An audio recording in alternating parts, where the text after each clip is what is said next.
everyone, and welcome back to the channel. Today, we're diving deep into the chilling tale of El Charro Negro, or the Black Horseman, a terrifying entity from Mexican folklore. To understand our story, let's first examine the historical context of this Mexican legend. El Charro Negro, or the Black Horseman, is a chilling figure in Mexican folklore. It is a spectral horseman rooted in the subversion of the traditional charro, Mexican horseman, image. The legend typically portrays him as a man, once poor, who made a deal with the devil for immense wealth. After trying to escape his pact, he was condemned to roam the earth as a demonic debt collector, offering riches to lonely travelers in exchange for their souls. This tale serves as a moral allegory against greed and temptation, highlighting the dire consequences of sin and tapping into the primal fear of the unknown. The legend's popularity was further cemented by its portrayal in Mexican cinema. Now, are you ready for a tale that will make your skin crawl and make you question everything you thought you knew about old legends? You assume legends are nothing more than distant tales that can't affect you. It's easy to believe that spirits, such as the Black Horseman, are merely fictional characters in old stories. However, what happens when the shadow from those stories suddenly turns around and stares back at you? He was 19. He laughed at the warnings. Thought it was all just folklore, a ghost on a black horse, collecting souls like coins. Until the night the deal was made. One wish. One soul. And a price that came for his blood. Now, the Black Horseman stalks him in the dark, watching from doorways, whispering through dreams, waiting for what's still owed. And the worst part? He never said it had to be his soul. If you're listening to this, be careful. Because the Black Horseman doesn't just haunt stories. He hunts the curious. The desperate. The ones who don't read the fine print. The ones who would do anything for a wish. And now, he might be looking at you. This is the Black Horseman curse. El Charro Negro stalks me at night. I've always been fascinated by the old legends and myths that my grandmother used to tell me when I was a kid. She'd sit me down, her eyes sparkling with a knowing glint, and tell tales that made my skin crawl and my imagination run wild. One of the stories that stuck with me was the legend of El Charro Negro, or the Black Horseman. They said he was a ghostly apparition, a tall, dark figure on a black horse, who roamed the deserts and countryside, searching for souls to collect. As a 19-year-old, I thought those stories were just that, stories. But one night, everything changed. I was out with my friends at a local bonfire, drinking and laughing, when we saw him. At first, we thought it was just some guy on a horse, but as he got closer, we realized it was something else entirely. He was tall, with a black duster coat and a wide-brimmed hat, and his face was deathly pale. His horse was black as coal, and its eyes glowed like embers. We were all frozen in shock, but I was the only one who seemed to be able to move. I stood, heart pounding, and walked toward him. I got up, my heart pounding, and approached him. "¿Qué quieres? What do you want?" I asked, trying to keep my voice steady. "I've been looking for you, young one," he said, his voice low and gravelly. "I've got a proposition for you.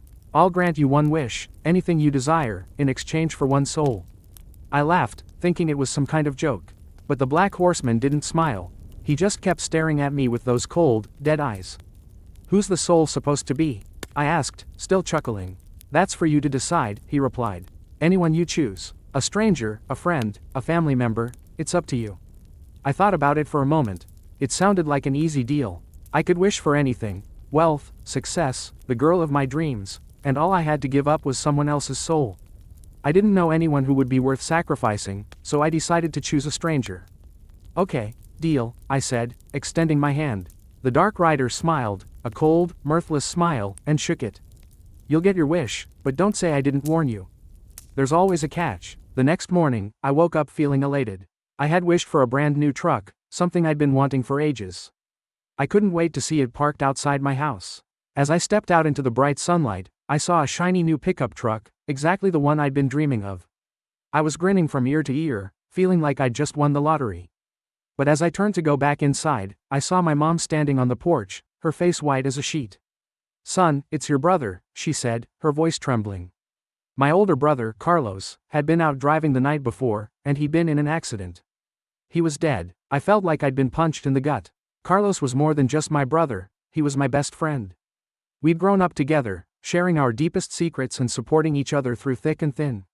I couldn't believe he was gone. As I stood there, numb with grief, I saw a figure on the horizon. It was the Black Horseman, riding his black horse, watching me. He drew closer, his eyes fixed on me, and I felt a chill run down my spine. "You should have read the fine print," he said, his voice dripping with malice. I shook my head, not understanding. "The soul you chose to give up," he continued. "It was your brother's. You didn't specify whose soul, just that it was a stranger's. But to you, he wasn't a stranger. He was family." I felt like I'd been living in a nightmare. I stumbled backward, tripping over my own feet, as the Black Horseman rode closer. His horse's eyes seemed to be burning with an otherworldly fire, and I could feel its hot breath on my skin.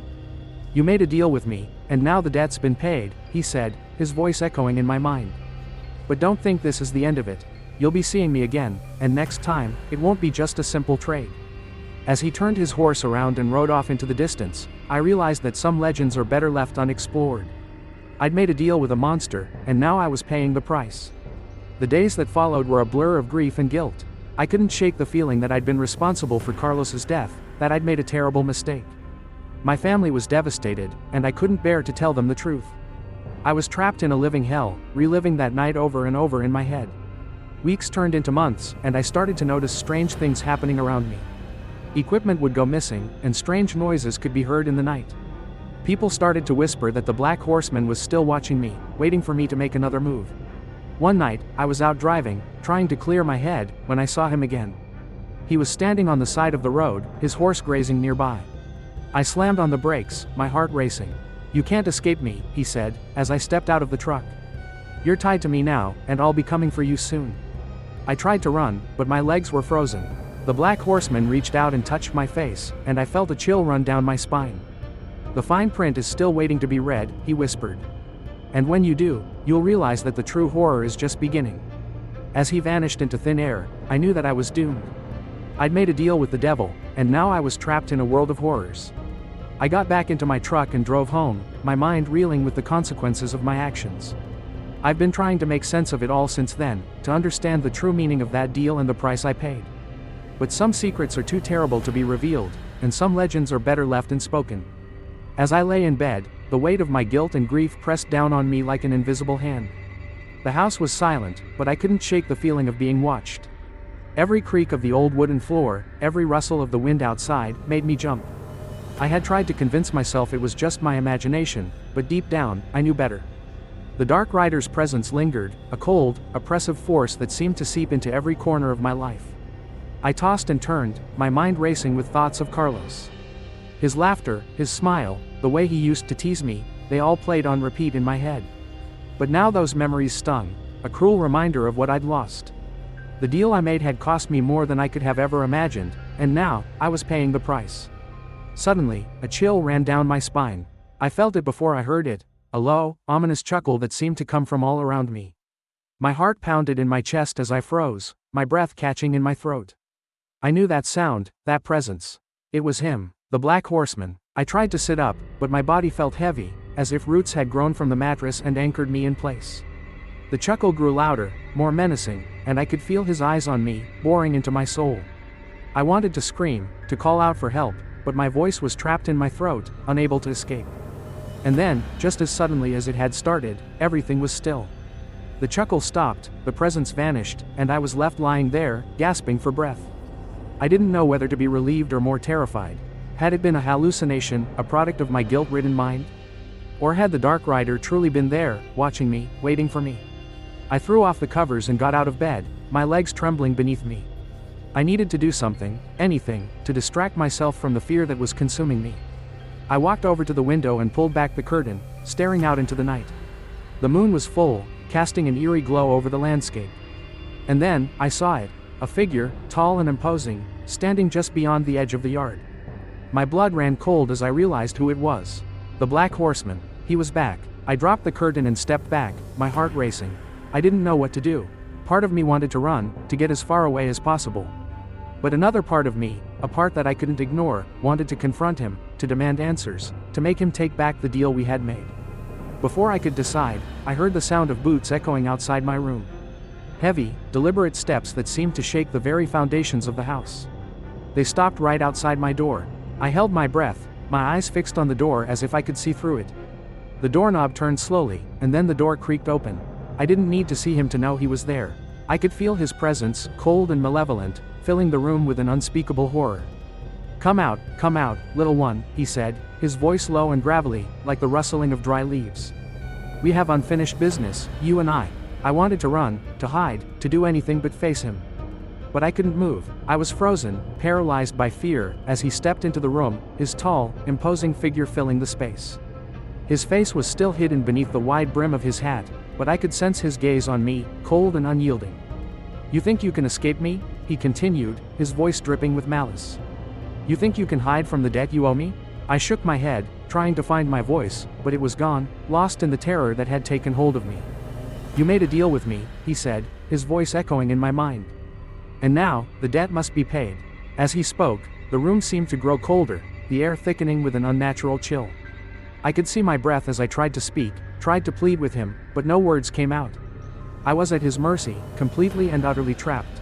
And then, just as suddenly as he had appeared, he was gone. The room returned to its normal temperature, the fear that had gripped me began to subside, and I was left standing there, shaking and gasping for breath. But the encounter had left me with a newfound realization. The Black Horseman wasn't just a figment of my imagination. He was real, and he was coming for me. The deal I had made had set in motion a chain of events that I couldn't control, and now, I was at the mercy of a malevolent force that would stop at nothing to claim what was owed to it. I knew then that I had to find a way to undo the deal, to break the curse that had been placed upon me. But I had no idea where to start. The stories that my grandmother used to tell me didn't include any way to reverse the curse, only warnings about the dangers of making such a deal. As I stood there, trying to make sense of it all, I heard a faint whisper in my ear. It was soft, almost imperceptible, but it sent chills down my spine. "You should have read the fine print." And with that, everything went black. When I came to, I was lying on the floor, my head throbbing with pain. I also had a burn on my wrist. The room was quiet, the house still. It had been just a dream, I told myself. But deep down, I knew better. The Black Horseman was real, and he was far from finished with me. My encounter with the Black Horseman that night left a burn mark on my wrist. When I examined it, I realized I had been branded. The mark was black as ash, shaped like a horseshoe, and it burned every night. It pulsed when the wind howled, when shadows crept into the corners of my room, and when I dreamed of Carlos's cold, lifeless body. I was unraveling. My friends stopped calling. My family walked on eggshells around me. I couldn't sleep. I couldn't breathe. And every now and then, I would see him, the Black Horseman, watching from afar, his coal-eyed horse pawing at the ground, steam curling from its nostrils like smoke from hell. I knew then, this wasn't just guilt. It was a curse. So I went to the one person I had always scoffed at. The one I should have gone to first. Father Mateo was old, soft-spoken, and smelled of frankincense. His small church sat at the edge of town, nestled between sun-baked hills and rows of crumbling gravestones. I showed him the mark. I told him everything. The wish, the deal, Carlos's death, the figure in the hat. He didn't flinch. "The Black Horseman walks where faith is weakest," he said. "But even spirits as old as him know when they are not welcome." He took me into the chapel that same night. The air was thick with candle smoke and the scent of myrrh. He placed a crucifix in my hands, then circled me with holy water, chanting in Latin and Spanish. Psalms, prayers, ancient blessings meant to sever ties that were never meant to be made. When he placed his hand on my forehead and called out to God to banish the spirit that bound itself to me, the mark on my wrist flared, hot and searing, and it felt like something was being torn from my chest. I screamed, the lights flickered, a cold wind burst through the chapel, snuffing out every candle. And in the darkness, I heard him. "You think he can save you? You already belong to me?" But Father Mateo didn't stop praying. His voice rose louder, firmer. And then, everything went still. The chill lifted. The mark on my wrist cracked like dry bark, then faded to nothing. Gone. It was over. Weeks passed. My nightmares stopped. The whispers vanished. My mother smiled at me again. I even heard Carlos's favorite song on the radio one morning, and instead of crying, I smiled. It was as if the sun had finally broken through after a year-long storm. I still visit Father Mateo once a month. Not out of fear, but out of gratitude. Because I know the Black Horseman is real. And I know he'll try again, with someone else, somewhere else, offering easy wishes for impossible prices. But I also know this. Faith is stronger than fear. And no curse, no matter how ancient, can hold power where there's light. Sometimes at night, when I walk past the chapel and the wind picks up, I think I hear the distant sound of hooves. But I no longer run. Because now, I carry a rosary in my pocket, and strength in my soul. But just last week, a boy from the next town over came to Father Mateo's chapel, pale and trembling, with a fresh burn on his wrist, shaped like a horseshoe. He said he made a wish, and it came true. They say the Black Horseman rides where faith is weakest.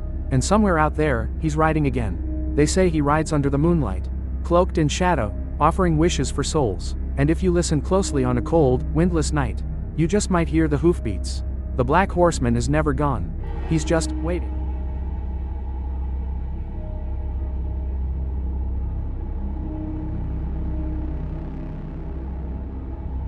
The chilling tale of his encounter with the Black Horseman serves as a stark reminder that some lessons are learned through fire. What began as youthful recklessness, a casual dismissal of old wives' tales, quickly morphed into a living nightmare. The allure of an easy deal blinded him to the insidious nature of true evil, costing him his brother, Carlos, and branding him with a curse that burrowed deep into his soul.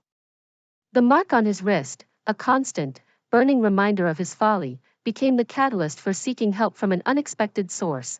Father Mateo, the priest's unwavering faith, his quiet strength, and his willingness to confront the darkness that clung to him were the true turning points.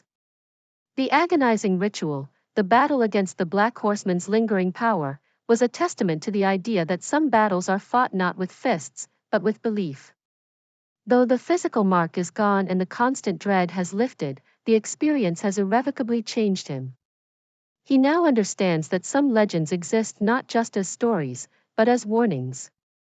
The Black Horseman may seek to ensnare others with his deceptive offers, but he now carries an inner strength forged in the crucible of his suffering.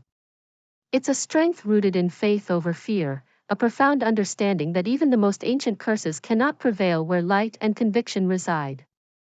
The distant echo of hooves no longer sends shivers down his spine. Instead, it serves as a silent confirmation that while evil persists, so too does the power to overcome it. His journey from a naive young man to a scarred survivor has taught him the invaluable lesson that some prices are simply too high, and that true freedom lies not in easy gains, but in the unwavering strength of one's spirit. A deal with darkness always has fine print written in blood. Don't sign your fate away for shortcuts. Until next time, sweet dreams, and whatever you do, don't say yes to the man in black. Hey, horror fans. If you enjoyed our chilling tale and want to keep the spine-tingling stories coming, don't forget to hit that like button.